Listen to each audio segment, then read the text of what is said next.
USA. Hello mga ka-PDA, ka-HF, and yung iba pang sakit sa puso dyan. Kumusta kayo ulit? I hope everything is fine with you. Walang anumang trouble sa inyong health. This is another video for today. If bago kayo sa aking channel, subscribe, tapos comment na rin kayo, and give me like button. Ngayon, ang pag-uusapan natin ay isa na namang technique para ma-alleviate yung mga pain na nararamdaman natin attributed by our heart condition and its complication. Kayo ba, bukod doon sa night cramps, meron po bang ibang pain na nararamdaman kayo? Pagka may mga iba pa kayong pain na nararamdaman, you could comment para mabasa ko rin at saka mapag-aralan ko rin or baka na-experience ko yon. Tsaka pag meron kayong gustong isama ko sa video or gawan ko ng content, sabihin nyo sa akin, comment lang kayo and I would be glad to do it. Kagaya ng sa condition ko, hindi yun madali kasi I research hard to help myself alleviate yung mga conditions ko. So, all religious ako dun sa aking maintenance medicine. At the same time, naghahanap din ako ng mga alternatibo para matulungan yung ayos yung condition ko. Pagka may alam ako na hindi maayos yung situation, I try to research, read, Google, and elsewhere.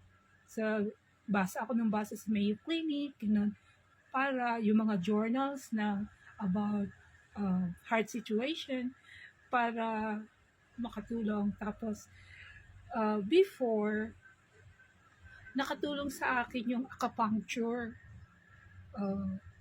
Doon sa first heart attack ko, merong time, kasi nga diba sabi ko sa inyo, hindi ko pa alam yung situation ko kung ano. So, may mga ginagawa pa ako na hindi ko naman pala na pwedeng gawin. Kagaya nung pumunta ako ng PhilInvest kasi may isip akong bilihin. So, nagpunta ako ng PhilInvest kasi alam ko na sa PhilInvest na bibili yun. So, at saka meron ako dating favorite na restaurant doon, yung Union Jack Tavern.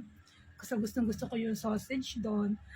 Kaya pumupunta ako doon. Bukod sa kilala ko yung may-ari, gusto ko talaga yung food doon. So, alam mo na, pag galing ka sa ospital ng matagal, so normally 12 days sa ospital, after nun, gusto mong balikan yung mga dati mong ginagawa. At isa sa binalikan ko yung pagpunta ko ng festival mall, tapos kain sa Jack Tavern, tapos ikot-ikot ng konti, bili ng, kasi di ba din sa festival that time, yung sa ground floor may mga parang tiyanggi-tiyanggi doon. Meron akong favorite na binibilihan doon ng ipit sa buhok. So, since yung favorite kong ipit sa buhok, nawala na yun sa ER. Kasi nung sinugod ako sa ER, syempre, ano na yun, pati nga damit ko, wala kasi ginupit nila. Pati underwear ko, ginupit din. So, wala na yung mga suot-suot ko. No? Laging gano'n. Dito naman sa last attack ko, yung chineras ko naman na Crocs yung nawala. Tapos, pumunta ako doon. Nung paglabas ko, medyo mainit siya. Nahihilo ako. Parang umiikot yung nandidilim yung paningin ko. Pero nakasakay pa ako ng jeep. Tapos nung nasa jeep na ako, puntang Alabang, nakita ko yung naaninag ko yung clinic na yung red na light na nagpi-flicker. So, I know it's clinic. Kaya, pinara ko yung jeep. Tapos, I tried to go to that clinic kasi ang naiisip ko, meron doong oxygen. Sabi ko, kailangan ko ng oxygen. Kasi di ba, pag sa hospital, yung naka-oxygen ka, ako nga nung naka-oxygen ako, nung tatanggalin na yung oxygen, parang ayokong patanggal yung oxygen ko. Kasi natatakot ako, hindi ako makahinga. Kaya yun ang nasa isip ko, doon sa clinic may oxygen. Yun pala, acupuncture clinic yun. Kaya lang, hindi ko na kayang buksan yung pinto. Binuksan siya nung girl na nakaputi. So, pumasok ako. Tapos, inalalayan niya ako. So, tinatanong ako what happened. Tapos, tinawag niya yung foreigner na doctor, Korean siya. Tapos, since nakakasalita ako ng konting Korean, nakabati pa ako ng annyeonghaseyo. Nawawala na yung kamalayan ko, pero annyeonghaseyo, gumanon pa ako. Tapos, sabi ko sa kanya, pyunda. So, ibig sabihin pyunda, may sakit. May sakit ako. Tapos, sabi niya, weyo, inunok-tunok ko yung bag ko. So, binuksan ng assistant niya, nakita doon yung reseta, yung mga gano'n, yung dala ko yung envelope na binigay sa akin ng doctor sa Lasal.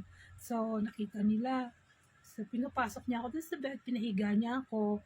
Tapos, inakapuncture niya ako. So, tinusukan niya ako ng mga needles, gano'n. Nakatulog ako. Tapos, pagising ko, medyo siguro mga isang oras din ako nakatulog dun sa clinic. Pinatalikod niya ako, binentusan niya ako sa likod. Pero ibang klaseng bentusan nila eh. Hindi yung kagaya dun sa mga massage shop na yung bentusa lang. Yun hindi. Ang nakuha niya sa likod ko, mga buo-buong dugo. Tapos, nilagyan niya ako ng parang triangle na kulay gray na sinisindihan. Nakalimutan ko ang tawag doon. Nakikita ko yun sa mga Korean Bella. Yes, yun. Kasi ang ano ko sa kanya every Friday. So, I have to go back.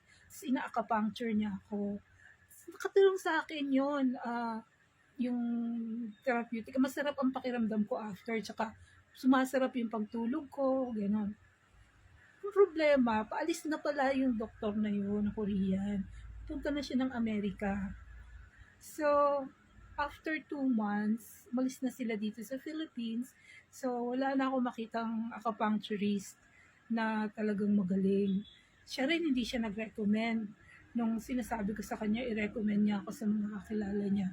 Sabi niya, he can't daw kasi hindi sigurado yun sa condition ko. Baka, it trouble, sabi niya gano'n. You try, but, so modest naman siya. Yun ang sinabi niya, you try, but parang ikaw na bahala doon, parang gano'n. So, ang alternative is massage. Pero hindi tayo pwedeng magpamasahe. Lalo na may diabetes ako, hindi pwedeng magpamasahe, tapos high blood ka pa. Hindi pwedeng magpamasahe. In fact, isang attributing factor ng pagtaas ng blood pressure ko, yung hilig ko sa Seragem eh. Kasi before na atakihin ako ng heart failure ko, nagsasaragem ako lagi pag meron akong chance. Gustong gusto ko yung nakahiga doon sa Saragem, tapos sinama sa yung likod mo, tsaka yung likod ng paa mo, gano'n. Tapos, I know na nakakatulong yung acupuncture. Kaya nga lang, wala na akong makitang okay na acupuncturist na talaga makakatulong yung kagaya ng ginawa ni Dr. Lee sa akin. So, mga nagdaang taon, wala. Pag may masakit, lang ako na sana nandito si Dr. Lee, ganun. Pagkapuncture ako kay Dr. Lee, pero wala na si Dr. Lee. Until I found this. This is my new Dr. Lee. Alam niyo kung ano to? Yes, reflexology stick. Lalo na dun sa mga